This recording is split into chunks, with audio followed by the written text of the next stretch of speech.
ಪ್ರಭು ಯೇಸುವಿನಲ್ಲಿ ಅನುಗ್ರಹಿತರಾದ ಪ್ರಿಯರೇ, ಎಲ್ಲರೂ ಸಂತೋಷದೊಂದಿಗೆ ಆರೋಗ್ಯದಿಂದಿರಲು ನಿಮಗಾಗಿ ನಾವು ಪ್ರಾರ್ಥಿಸುತ್ತೇವೆ. ಈ ದಿನ ರೋಗದಿಂದ ಮನೆಯಲ್ಲೂ ಆಸ್ಪತ್ರೆಯಲ್ಲಿರುವವರನ್ನು ನೆನೆಸಿ ಪ್ರತ್ಯೇಕವಾಗಿ ಪ್ರಾರ್ಥಿಸುತ್ತೇನೆ. ನಿಮ್ಮ ಜೀವನದಲ್ಲಿ ಸೌಖ್ಯವಾಗಿ ದೇವರ ಅದ್ಭುತ ಕರ ನಿಮ್ಮನ್ನು ಸ್ಪರ್ಶಿಸಲಿ. ಪ್ರಿಯರೇ, ಇಂದು ನಮ್ಮ ಮಕ್ಕಳಿಗಾಗಿ ಪ್ರಾರ್ಥಿಸುವ 6ನೆಯ ದಿನವಾಗಿದೆ. ಈ ಶುಶ್ರೂಷೆಯಿಂದ ಎಲ್ಲ ಮಕ್ಕಳು ಅನುಗ್ರಹಿಸಲ್ಪಡಲಿ. ಅವರ ಭವಿಷ್ಯದ ಕುರಿತು ಒಳ್ಳೆಯ ತೀರ್ಮಾನಗಳನ್ನು ತೆಗೆದುಕೊಳ್ಳಲು ಸಾಧ್ಯವಾಗಲಿ. ಪವಿತ್ರಾತ್ಮರು ಅವರನ್ನು ಮುನ್ನಡೆಸಲಿ. ವಿಶ್ವಾಸದಿಂದ ಭಾಗವಹಿಸುವವರ ಎಲ್ಲರ ಅವಶ್ಯಕತೆಗಳನ್ನು ದೇವರು ಸಾಧಿಸಿಕೊಡಲಿ. ಸಂತೋಷದಿಂದ ದೇವರ ವಾಕ್ಯವನ್ನು ಆಲಿಸೋಣ. ಇಂದಿನ ದೇವರ ವಾಕ್ಯ ಎಸ್ತೇರಳ ಗ್ರಂಥ 4ನೇ ಅಧ್ಯಾಯ 12ರಿಂದ 15ರವರೆಗೆ ವಾಕ್ಯವನ್ನು ಆಲಿಸೋಣ.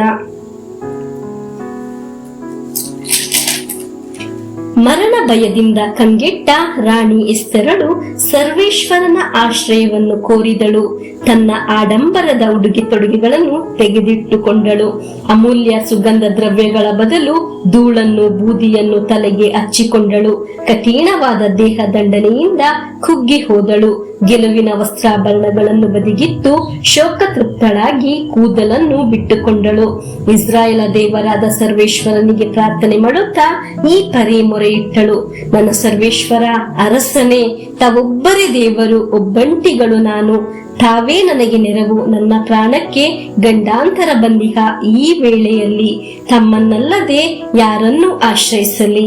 ಪ್ರಿಯರೇ, ರಾಣಿ ಎಸ್ತೇರಳು ಒಂದು ದೊಡ್ಡ ಸಮಸ್ಯೆ ಅವಳಿಗೆ ಬಂದಾಗ ಓಡಿ ಹೋಗಿದ್ದು ದೇವರ ಸನ್ನಿಧಿಗೆ.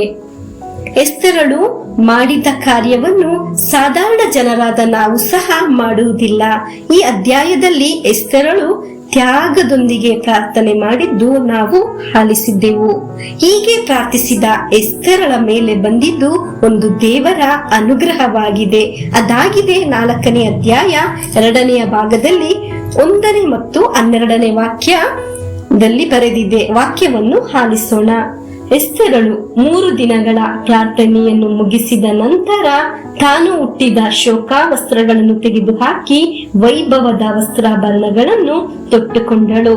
12ನೇ ವಾಕ್ಯ, ಬಳಿಕ ತನ್ನ ಚಿನ್ನದ ರಾಜದಂಡವನ್ನು ಮೇಲೆತ್ತಿ ಎಸ್ತೇರಳ ಕೊರಳಿಗೆ ಮುಟ್ಟಿಸಿದನು.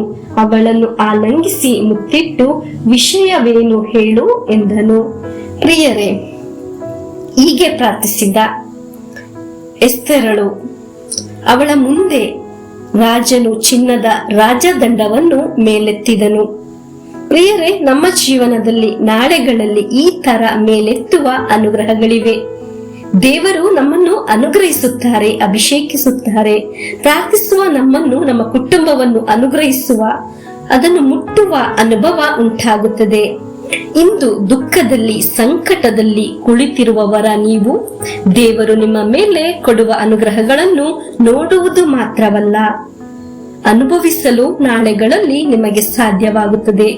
ದೇವರು ನಿಮ್ಮ ಮೇಲೆ ಕೊಡುವ ಉಳಿತನ್ನು ಅದು ಹಲವು ರೂಪದಲ್ಲಿ, ಹಲವು ರೀತಿಯಲ್ಲಿ ನಿಮ್ಮ ಮುಂದೆ ಬರುತ್ತದೆ.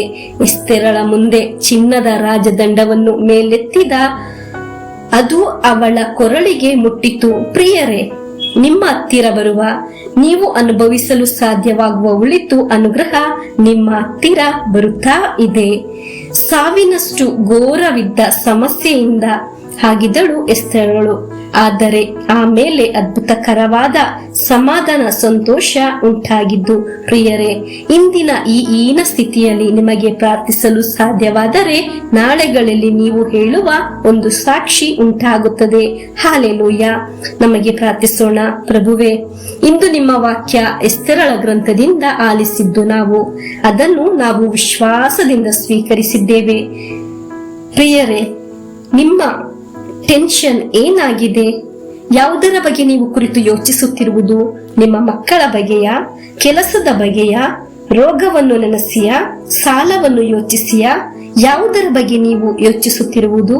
ಮರಣದ ನೋವನ್ನು ಅನುಭವಿಸುತ್ತಿರುವುದು? ಅದೆಲ್ಲ ಬಿಡುಗಡೆಯಾಗುತ್ತದೆ. ನಿಮ್ಮ ಮೇಲೆತ್ತುವ ಚಿನ್ನದ ರಾಜದಂಡದ ತರ ಕೆಲವು ಸೌಖ್ಯಗಳು, ಉಳಿತು ಬಿಡುಗಡೆಗಳು, ಹೊಸ ಬಾಗಿಲು ತೆಗೆಯುತ್ತದೆ. ದೇವದೂತರ ತರ ಕೆಲವು ಮನುಷ್ಯರು ನಿಮ್ಮ ಮುಂದೆ ಬರುತ್ತಾರೆ. ನೀವು ಎಲ್ಲ ರೀತಿ ಬಿಡುಗಡೆಗಳನ್ನು ಅನುಭವಿಸಲು ಸಾಧ್ಯವಾಗುತ್ತದೆ. ಹಲ್ಲೆಲೂಯಾ. ನಮಗೆ ಪ್ರಭುವಿನ ಆಶೀರ್ವಾದವನ್ನು ಸ್ವೀಕರಿಸೋಣ. ನಮ್ಮ ಪ್ರಭು ಯೇಸುಕ್ರಿಸ್ತರ ವರಪ್ರಸಾದವು, ದೇವರ ಪ್ರೀತಿಯು, ಪವಿತ್ರಾತ್ಮರ ಅನ್ಯೋನ್ಯತೆಯು ನಮ್ಮೊಡನೆ ಇರಲಿ. ರೋಗಗಳಿಂದ, ಅಪಘಾತದಿಂದ, ದುರ್ಮರಣದಿಂದ, ಅಗಾಲಿದ ಮರಣದಿಂದ, ಅಸೂಯೆಯಿಂದ, ಮೋಸೆ ವಂದನೆಯಿಂದೆല്ലാം ದೇವರು ನಮ್ಮನ್ನು ಸಂರಕ್ಷಿಸಲಿ. ಹಾಲೆಲೂಯಾ. ಆಮೆನ್.